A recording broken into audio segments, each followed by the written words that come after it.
Did we just witness the best win in the Charles Lee era? The Hornets absolutely obliterate the Thunder. They were the best team all night long. We're here to break it down today on Locked On Hornets.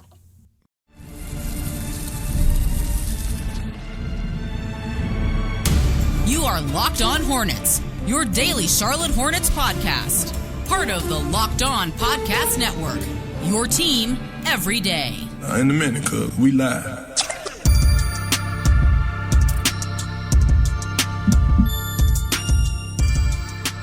Best win that we've ever seen since Charles Lee took over, since whoever took over, since what happened? How'd this happen? Doug Branson, he dons the big dub hat because we all knew it. This is the worst kept secret in the world. If this doesn't deserve the big dub hat, then I'm not sure any dub deserves the big dub hat. Doug Branson, everyhornetsboxscore.com. He's the producer of Yahoo Sports Daily with Jason Fitz and Caroline Fenton. I'm Walker Mail. Listen to me, WFNZ, every weekday from 12 to 3 p.m. Sports Radio 92.7 FM. Thanks for making us your first listen. We're free. We're available anywhere you get your pods, and that includes YouTube, where we just recently passed 10,000 subscribers. Thank you for making us a 10,000 subscriber club member. Thanks for making Locked On the #1 sports podcast network out there. Also, last but not least, I do want to give a shout out to Game Time. Game Time? Game Time? Game Time? Game Time? Where are you? Okay. Today's episode brought to you by Game Time. Download the Game Time app. Create an account. Use code LOCKEDONNBA for $20 off your first purchase. Whew! I mean, the Hornets have had some impressive wins before. They've beaten teams by 20 before. Sure, yeah. I don't know if I ever thought this was possible, even against an OKC team who is struggling, quote unquote, struggling by their standards, having lost to the Suns last night. They were playing the second night of a back-to-back. Shout out to Joe Fortenbaugh on SportsCenter, who said that smart bettors should take the Hornets covering the 15.5-point spread. Okay, the Hornets were 15.5-point dogs, but Joe Fortenbaugh knew a little something. I don't know if he knew that they were going to absolutely rout OKC. Doug, Charlotte wins 124-97. They looked like the better team as soon as the ball was up in the air for tip, and that never let up. Your thoughts on what is such an impressive victory? That name that you mentioned that said cover the spread, he must have listened to Locked On Hornets, because what did we talk about the last time you and I joined each other in front of microphones? We said that our good buddy Shuman was saying, hey, the Hornets are covering the spread. That's a sign of a team that's improving. And yes, the Hornets came into this game playing much better basketball. LaMelo healthy, Brandon healthy, Kon healthy. When those three play together, good things happen for the team offensively. What we saw in this game was all three of those guys being healthy and great things happening for them defensively. This was, without a doubt, the best win of the Charles Lee era. I mean, the only one that would compete for him personally, I guess, would be his first victory.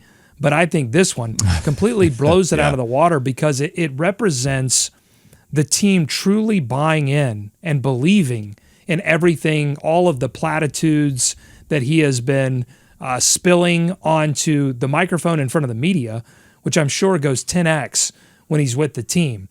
Everybody just seemed fully bought in, and it was an incredible performance. Effort, intensity, physicality. I mean, this team, and no coincidence that Moussa Diabate back in the lineup, he was second in game score, just absolutely creating terror out there for Chet Holmgren and for SGA. He could have guarded anybody on that floor. It was incredible to watch. Thank God that Isaiah Hartenstein wasn't in the game to cause problems for a Hornets team that is down a few bigs, but Moussa made the most of his minutes, but the whole team rebounding, physicality. It was just all there all at the same time, and it met perfectly with shooting performances from Brandon, with incredible, unbelievable three-pointers from LaMelo Ball, and then Kon Knueppel just consistently knocking shots down when he's open in the corner.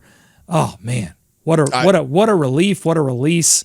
incredible night to All be right. a Hornets fan. Yeah, I don't even know what to focus on. My brain, it's melting. It is banana pudding inside. There may be some solid structures in there like vanilla wafers, but it is just melted all the way down. So I'm going to try to organize my thoughts here. All right. If we focus on the biggest win of the Charles Lee era, it's a nice sign that the biggest win comes before we even get to the midpoint of the season. We have been talking about Charlotte playing better basketball. I was a little surprised to see some of the national pundits rank the Hornets even lower in the last week when they've been playing better basketball for what Kon said with Shannon Spake after the game. The last half month, they've been playing a lot better brand of basketball. Offensively, they've been pretty damn special. You mentioned it defensively. Now, if we just want to continue to give out awards, I think it's the best defensive performance that we've seen from the Hornets in the Charles Lee era also because it looked legit, because they stayed in front of guys.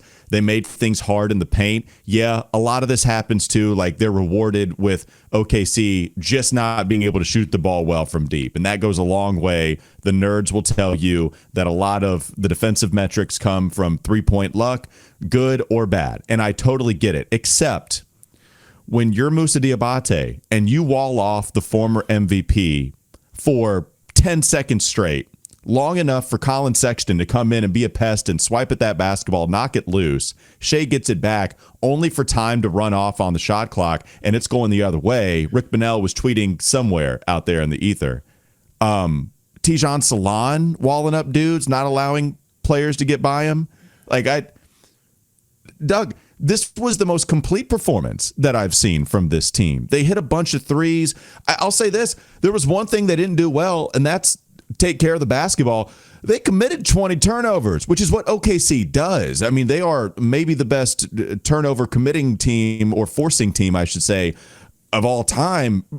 When the Hornets weren't turning it over, they were hitting every single shot they put up. They either gave OKC the basketball or they hit every single shot. And boy, oh boy, I think that's about the only way that you're okay with 20 turnovers. Everything else was just unbelievable. It was outrageous. It wasn't just, and I'm looking at Pivot Fade here, and they've got it as 21 turnovers to 8 OKC turnovers. And that led to, this is incredible. They won this basketball game 124-97. They lost the points off of turnover battle 29-8. That's so weird. They spotted a team 21 points off of turnovers. Not a team. They spotted a team. It would be one thing if they spotted a team 21 points off of turnovers. The A team, the A-plus team. They spotted the A team, the Oklahoma City Thunder, the dominant team that should have, even if they were struggling, amidst their struggles, they've still been able to hammer teams. It's not as if they're on like some 10-game losing streak. They can still put their foot on a neck if they want to. And, unfortunately for them tonight, they didn't really want to. And you brought up the good point, which is like defensively, they weren't generating a lot of turnovers, the Hornets. Only 4 steals in this game. Did have 7 blocks. They were protecting the rim well, but only 4 steals. They were just staying in front, and particularly of SGA, and not fouling. That was the incredible part to me. They read the scouting report. They paid attention to whatever the coaching staff gave them in terms of here's how we need to come in and guard and make sure to do X, Y, and Z when you're on SGA. And it was multiple guys. It was Sion. It was Moussa. It was Brandon got smoked a few times by SGA, but that's okay because he scores 28 points. And if you score 28 points and you hit 7 threes, you can get smoked. That's right. Okay, that's fine. That's okay. But it was multiple guys getting in front, and if SGA got by the first guy, instead of that first guy having to recover himself and fouling, there was help on the way. It was just a great performance defensively, and one that I think you're right rose above the level to me of. And honestly, like I would be the first to come on and admit that, hey, this was just a 3-point barrage. To hat tip to the Charlotte Hornets. They did what they needed to do. Tough game for the OKC Thunder. But I think it was more than that because of the defensive performance that we saw, because they shot 55% from 2. It wasn't like it was just all threes. I mean, they were getting in the paint. They were making stuff happen there too. So, man, yeah, wow, what a game. 50-50-90. That'll do. 50 from the field, over 50 from deep. And Also, all of it on volume. I mean, they put up a lot of shots and they hit a ton of shots. And everybody got involved as well. I mean, all of the starters outside of Moussa scored in double digits. All of the starters, they shot 50% or above. Miles didn't hit any three-pointer, but he did make every single one of his shots inside the arc. If Moussa didn't score 10 points, who cares? He grabbed 12 rebounds, 5 assists, 0 turnovers for Moussa Diabate. He also had 6 offensive rebounds. He was responsible for creating more opportunities. There was one where Josh Green, I think, got the offensive rebound, and it was all because Moussa fought for it for an extended period of time. I mean, that was basically Moussa's, but he's just boxing 3 different Thunder players away from Josh Green so he can go corral it. My love for Moussa. My Moussa love is kind of out of control at this point. Like, I've come across more stats, and it's just going berserk. Let's talk more about it. Coming up next on the Locked On Hornets podcast. Bees everywhere! LaMelo is a warlock. We need to talk about his 2 circus shots. Kon Knueppel is a robot. We need to talk about his seemingly normal shots now. And we'll talk about Moussa being a part of all of the best lineups. It doesn't matter what. 2-man, 3-man, 4-man. Moussa Diabate, he's in any of those lineups you want to speak of. We'll get to all of it coming up next. LOH.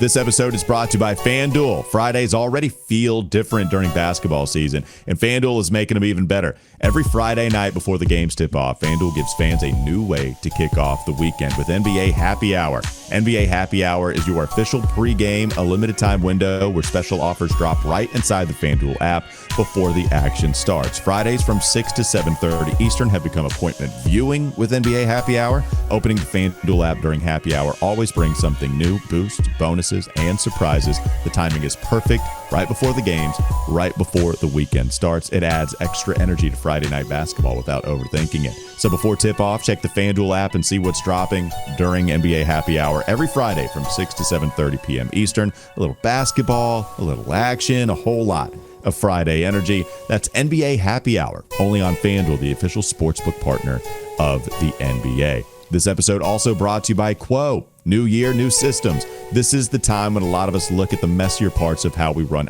our business and think there has to be a better way. Good news, there is. Streamlining your communications is one of the toughest it's one of the quickest upgrades. While sometimes it's the toughest, this is one of the quickest upgrades you can make. That's why today's episode is brought to you by Quo. QUO, the smarter way to run your business communications. Because when your team is reachable, organized, and communicating in one place, you're not just working cleaner, you're creating more opportunities to connect with customers. Your whole team can call and text from one shared business number so nothing gets missed. Everyone sees the full conversation thread, which makes replies faster and more personal. It works right from your phone or computer. You can even keep your existing number. Quo smart AI tools automatically log calls, summarize conversations, and highlight next steps so details never slip through the cracks. It's no surprise.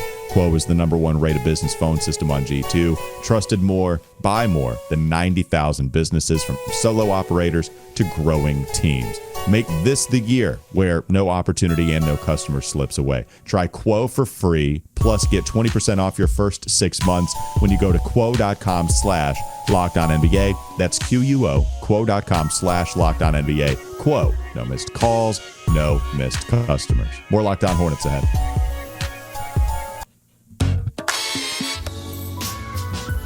Let me remind you about the Everydayers Club. You get access to an ad-free audio feed for Locked On Hornets, compatible with Apple Podcasts, Spotify, every major podcast app out there. Plus, you get an invite to a members-only Locked On Everydayer Club Discord server, which includes a group chat just for listeners of the show. I love the idea of everybody clowning us for some reason. I just think it would be fun for everybody to come in and then make fun of some of our takes, or maybe share some sicko satchel stuff, and then you guys can maybe you can just say workshop nice some questions. Too, like that's fine. Nah, don't do that. You could just maybe also workshop some psychosatchel questions and then send them in anywhere. You send them in either the text or the YouTube comment section. Either way is fine. LockedOnHornets.supercast.com. That's my fault. Go ahead. What you got? Oh, I was just saying that I've got some subtext to share because I did the sicko celebration. Sorry, I cut off your Supercast read. You're good. No, what you got? You want to dive in, and you want to dive into that in the third segment? I got someone saying best win in a decade. Best win in a decade. Is that the best win in a decade? I mean, there were some I mean, there were some big Devontae Graham like explosion games. I mean, there's a oh no, does that automatically? There's a Jeremy Lamb in Toronto. That was probably less than a decade ago, right? Or maybe right on a decade. No. It was way less than a decade for sure. Yeah, so like Jeremy Lamb in Toronto. That was a pretty crazy one. So I think this is looking at the macro. Where does it rank? If you're looking at where it ranks, I think it has to clear a couple of bars here. One. Are you talking about a win against a better team than this? I think the answer is no. OKC, I know they're starting to fall. They're not a record-breaking pace anymore. So I guess that matters considering the gravity of it all. But I don't think there is a team that they've beaten that is better than this one. So, okay, check. Like, you got that taken care of tonight. If you did beat a team that was as good as this one, did you beat them by 25 points? No? Okay. So he's probably right. 25 points. He's probably right. More. It was 124-97. You beat him by more than 25 points. So it's incredible. If you just start there, did you beat a former champ with the former MVP? Defending champ. That's right. That's right. Yeah, the defending champ, the defending MVP. And did you beat them by however many points? 27. Did you beat them by close to 30? No? Okay. You have grounds to say that this was the best win that we've seen in 10 years plus. I said outside of postseason. Right. I said if the Hornets had beaten them by 30, they should be obligated to give us one of their rings. Like give somebody on the Hornet, like Liam McNeely suddenly gets a ring from somewhere. Like they've got a couple. Well, they only have one, so basically they have to give us their lone ring. Is what you're saying? No, it's not like the green jacket. They don't get just one ring. Like so many people get rings. Gotcha. Okay. One of those rings just gets sent to the Charlotte Hornets at that point. Let's see if I can pull up that, because it's all about the names on the Sicko Brigade. Andrew from the 31st Rambus Brigade says, just pride, Doug. I'm just so dang proud. Who cares about injuries and trades and whether or not we have a true big? No one can take away tonight from us, and I'll never stop watching that 1'3" from behind the backboard. Buzz, baby. I mean, LaMelo Ball. You called him a warlock. I mean, he and Kon Knueppel were practicing the dark arts. It was incredible. That is so okay. All right, we're giving out awards all over the place.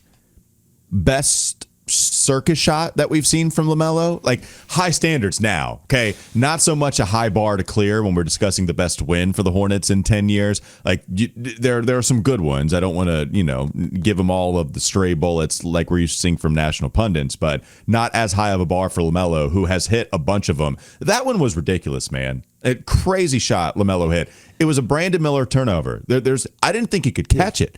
I thought it was a throwaway. It was an assist. I know. It turned out to be one. It's all LaMelo for creating that. And then he hit another shot, which was clearly second. And yet I do think he gave us the two best shots of the year from LaMelo. Like even the second one, I think would have been possibly considered the best shot that he's hit all season long. Crazy stuff from LaMelo. Yeah, it was incredible. It's funny when someone gets a pass that's just like close to their knee and they catch it and have to bring it up and they miss it. So many times the announcers will be like, yeah, that was a tough, I'd say he missed it. That's a tough catch. It's not in rhythm. The pass wasn't on target, blah, blah, blah, blah, blah.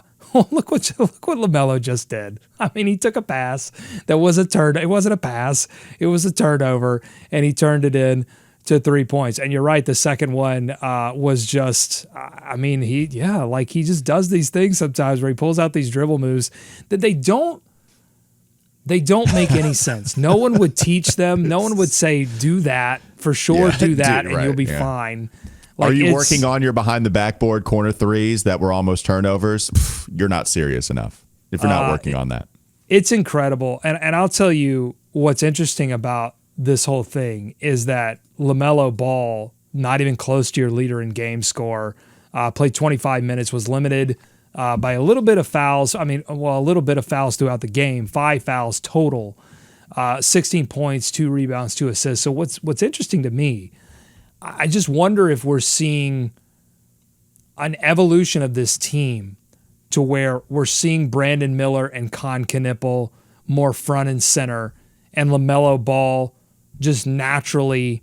It never happened. We kept trying to make LaMelo taking the keys from Terry Rozier or someone. We tried to make that happen, and it just never naturally happened.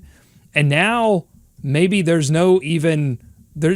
He never got the keys, so there's no giving back the keys. Maybe he's just naturally assuming the role that he probably always should have had, which is just this like he's going to make these incredible plays for others, for himself, but ultimately the bulk of the responsibility of the offensive engine is going to go to guys like Brandon Miller who can create their shot anywhere on the floor, or guys like Kon Knueppel who are over the course of 10, 20 games going to be more consistent, more efficient of an offensive player and can give you a little bit more on the defensive end. Like I think this is working and can work this season. There's still a large question mark defensively if it can all work consistently in a playoff situation with LaMelo Ball.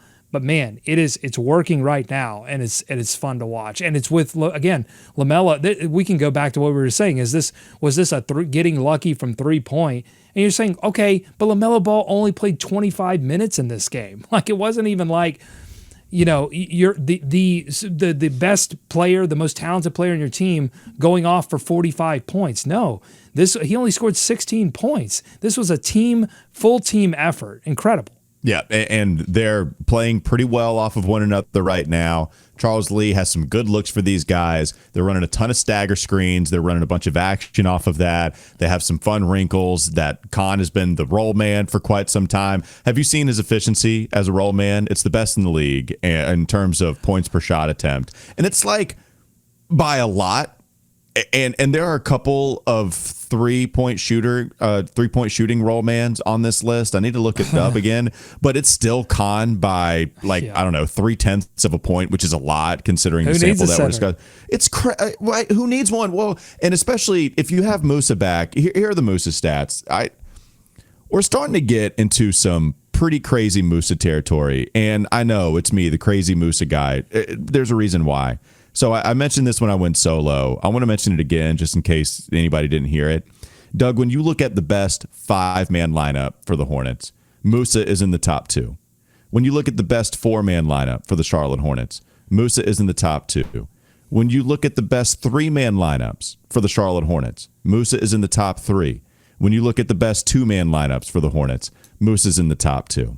Not Kon and LaMelo, not Brandon and Kon, not any other variation of that. If you want to look at the best plus, and these are all based on plus minus totals, okay? When those lineups have been on the floor, where are they in total plus minus? The best total plus minus that has been posted by any sort of lineup all season long, it's actually a 3-man lineup that has been posted by Moussa Diabate, Kon Knueppel, and LaMelo Ball at plus 95. What's next on that list? Plus 59 with Diabate, LaMelo Ball, and Miles Bridges. Moussa makes this team better. Yes. With better players around him, and he makes them better by a pretty hard to ignore margin every single time that he's out there. I can't help it. My love for Moussa is starting to get to a bananas level at this point. Well, he's a special player. That let's remember the Hornets really got out of obscurity. I mean, he was languishing in the Clippers program, someone else's G League team. And, shouts to Chef Jeff and company for plucking him out of there, for recognizing that he had all of the intangibles plus and the potential to develop the tangibles, which he really has developed year over year. But the intangibles is why he makes this team better significantly, because he brings that energy every single night. Everybody has to be accountable to his energy, particularly on the defensive end of the floor and in rebounding. Like if he's going to do it, I just think now they've got the right kind of guys too, in Kon Knueppel, in Sion, and these rookies that they brought in. and Brandon of being able to look at what Moussa's doing and go, oh yeah, I need to, if I'm not doing that, I've got to take it up a level. There used to be that the roster was full of guys that wouldn't look at Moussa. They would look at Moussa and say, hey, good job, Moussa, keep doing that. I'm going to keep just shooting and maybe running back or whatever. No, that's not how this roster is compiled now. And that's why you're seeing these kind of results every once in a while. Now, here's what I will say, and this is a night of celebration, and I want to keep that spirit. I still think that over the course of a 7-game series, looking into the future, there are ways to expose that. And if Isaiah Hartenstein had played in this game, it might have been a slightly different story. But at the same token, you cannot deny what Moussa is bringing in and game out. He's making this team right now, as they're constructed, making them better. And they have plenty of time to answer the other questions. Yeah, let's be clear. I'd still like to have your typical franchise starting center. I want Moussa, and he's going to call for a decent chunk of change whenever it's time to negotiate a contract, and he'll get to point to a lot of numbers as evidence and say, I kind of need my money. If he wants to, hey, I'm going to need some money here. I mean, you deserve every penny if you're going to get that kind of effort. It was incredible. Yeah. Let's give some finishing thoughts on the other side. Coming up next on the Locked On Hornets podcast. Bees everywhere! We'll give you some finishing thoughts. We'll maybe get to the Sicko Satchel, read some of the text messages, some fun comments coming in from listenership. That's in the last segment, LOH. This episode is brought to you by Game Time. Game time? During basketball season, there's nothing like being in the building. The energy, the crowd, the first big run that gets everyone on their feet. Fans want to be there for those moments, not stuck refreshing screens or guessing what tickets are really going to cost. That's where Game Time comes in. The Game Time app gives fans the advantage back, making it incredibly easy to score amazing tickets fast, simple, and without the guesswork. Browsing the Game Time app is straightforward and intuitive. Finding tickets takes just a few taps. Seeing the view from your seat before buying makes choosing tickets easy and confident. Prices include fees up front, so the total is clear from the start. Features like zone deals help unlock great seats at even better value. Whether it's an NBA game or another live event, everything is right there in one place. Take the guesswork out of buying tickets with Game Time. Download the Game Time app, create an account, use code LOCKEDONNBA. That's LOCKEDONNBA, Locked On NBA, for $20 off your first purchase. Download the Game Time app today and get in on the action. More Locked On Hornets ahead.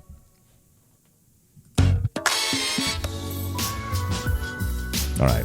I might have gotten a little crazy with the whole Moussa's going to get like this max contract thing. I don't know if I said that. I kind of blacked out a little bit. But he's been incredible. Any other final observations before we end tonight's show? What you got, Doug?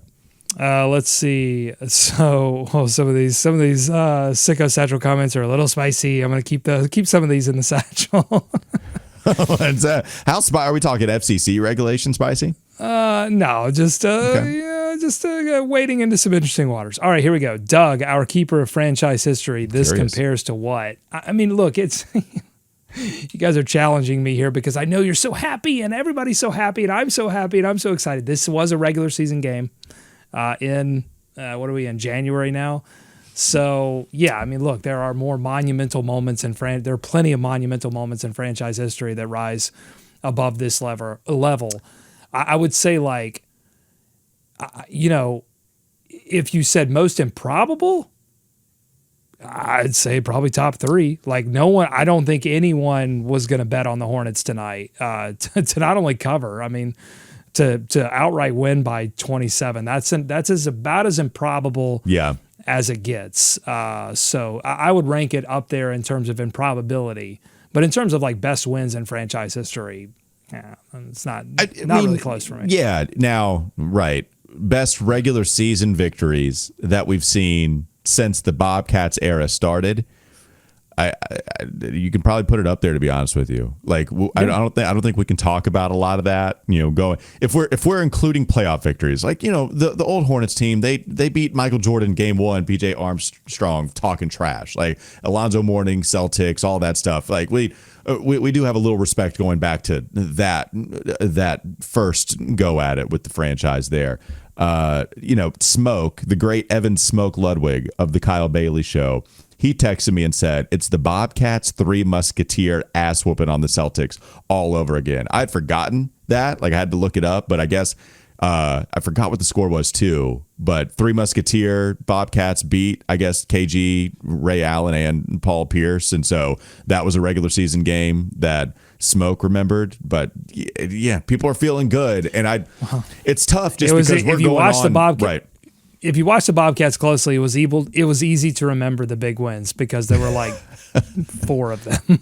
Well, like that's the thing. It's kind of that, to that commenter's point. There's a reason we're kind of giddy. Like there's a reason people are asking for us to do an emergency podcast. Like I got 5 requests on Twitter to do an emergency pod, and we're recording at night because we just don't see this type of thing. We haven't seen it too often around here. So and like that team, part of this big win is here because that team is so damn good, because they are defending champ, because they do have the MVP who's playing lights out in terms of true shooting. He's still up there on what's crazy volume. So the opponent being so good, it happening on the road. Like there are a bunch of little things that you look at and say, man, like they have all their guys. They have Chet, they have Shai. You're right. They didn't have Hartenstein. That's a big loss. But also it shows how loaded they are. They have Chet Holmgren, Jalen Williams, and Shai Gilgeous-Alexander, and it's like, oh yeah, well they didn't have Isaiah Hartenstein. All right, yeah, that's true. It would have made a difference, no doubt. Not enough to win, but there's a lot of things here that go into this being a, hey, do you want to record real late at night type of podcast between the two of us? Yeah, no, totally. Roger from the 23rd Man Division says the B3 are looking great every time they hit the floor. They're learning to play well with each other. The swing, shoot style of play for them is working great. Coach Lee's lineups have been very effective lately also. His lineups score more efficiently. When the Hornets are winning, people love Charles Lee. That's the thing. When they're losing, they don't love Charles Lee. That's kind of how it goes. Kind of how it is for head coaches. Particularly young ones who have nothing to else to hang their hat on, right? Like you've got no playoff victory, you've got no series victory, you've got nothing. So you really kind of live and die on the regular season victories and losses. I love to shout out a few people. I mean, we talked a little bit about Sion, but he gets your Cody Zeller non-box player of the game. I mean, 5, 3, and 4, spread it out a little bit, but was a plus 15. But his defense, someone in the Substack mentioned, just completely shut down SGA at certain times. Was just a big physical presence out there at the guard position. Drew 2 fouls, only made 1 foul, 2 turnovers, 2 blocks in this game. He was great. Miles Bridges, the only player to get a double-double for the Hornets, 17 and 11, 4 assists. Didn't hit a single three-point shot, but got to the line and was able to score effectively and draw a few fouls himself. So, yeah, here we are. Just you mentioned the Charles Lee comment. The Hornets are 9-9 in their last 18 games now. And the Hornets' overall record at this point is 13-23. So you look at that, and it's not a good record. You look at where the Hornets are in the standings. They're still battling to get into the play-in tournament. I believe the standings are updated as of this. Yeah, they are, because it's a plus 2-game winning streak for the Hornets. So 13-23 even includes the OKC victory. They're 3 games back of the Bucks, who are the 11 seed. And yet you do look at the last 18 games, starting to get to the last 20, where 20 games is a good sample. Like I think you can start, math people will tell you can start to take some things away after a 20-game sample. So 4th of the season's worth of stretch of games, and you're going to be flirting with 500 depending on how things take place in the next couple of contests. With LaMelo on a minutes restriction, you still don't have Kalkbrenner. Grant Williams is sending out the bat signal that he's coming back. Like, Doug, that's real basketball. Hornets are playing real basketball when you go 9-9 and you flirt with 500 in a 20-game stretch. We haven't seen that since a couple of years ago when they were 4 games above 500 on the year. I'm going to give you last 2 weeks top offenses in the league, and this is according to Cleaning the Glass, so measuring points per 100 possessions here. I want you to stop me when you get to a fake team other than the Charlotte Hornets. Not fake team, but like a team that's bad, right? Okay. LA Clippers. They are bad, but they're playing great right now. Okay, I was about to say, do I need to stop No, you but, right but, now? but understand what they're doing right now. Kawhi's going off. They're playing great right now. Yeah, 6-4 the last 10. Right. Boston. Then Charlotte is the third best offensive team over the last 2 weeks, and they're 4-4. LA's 5-1. Boston 6-1. Denver, Houston, Minnesota, Detroit, Cleveland, Golden State, Miami, Phoenix, Toronto. Yeah. Now we're kind of getting into the territory. Charlotte is third. They've just been 22nd in defense. That's why they're 4-4. And tonight it was much different. They played a different level of. Is it a sustainable way to play defense without all of those bigs missing? No. But for a given night, if you lay your body on the line and you say, I am going to stay in front, I'm going to give it everything I've got, whether I'm missing shots or not, that's what they did. And it was, it was just a joy to watch them play both ends of the floor and commit to it in a serious way. Well, when you're top 5 offense and you're, 22nd defensively, is that what you said? They're 22nd defensively. Mm-hmm. That can get you to 9-9. Isn't that kind of what we expected? Honestly, the offense is a little bit further up. I was thinking when we came into the year, they were going to have to lean all the way into offense. We talked about that ad nauseum. So we were expecting, or we were hoping for, top 10 offense, top 20 defense. I don't even know if we thought we'd get to 20. I think we were realistically really hoping for 25. We discussed they're going to give up 120. They're going to score 120. And that's a 500 record, which is exactly the way they're playing. The vision in the offseason, I think, matches a lot more closely what we're seeing right now. Even if nobody saw this coming from Kon, nobody, all the Kon Knueppel enthusiasts never saw this. So that kind of changes the calculus a little bit. Things change here and there. You might end up at your same destination taking a different journey than you thought you would. Even still, those numbers do kind of print out. Here is a close to 500 ball club. That's the way they've been playing really the last 20 games now. Now, here's what gets interesting for the Hornets as we look ahead to the rest of the week and the next couple of weeks. So they come back home. They play the Raptors. They got a back-to-back Wednesday and Thursday, Raptors-Pacers, both very winnable games. I think they've beaten the Raptors twice now, right? Or they smashed the Raptors and then beat them. Close games, man. Close games against them. Yeah. And then against the Pacers, winnable game. Then they go on the road. And you got to play the Jazz, who they just sort of pick and choose whether they want to compete. So you never know what that game is going to be. But then you've got those hot Clippers, then the Lakers, then the Warriors. You're going on this big West Coast road trip at that point. So it will be really interesting to see. Then they face the Nuggets on January 18th. Don't know.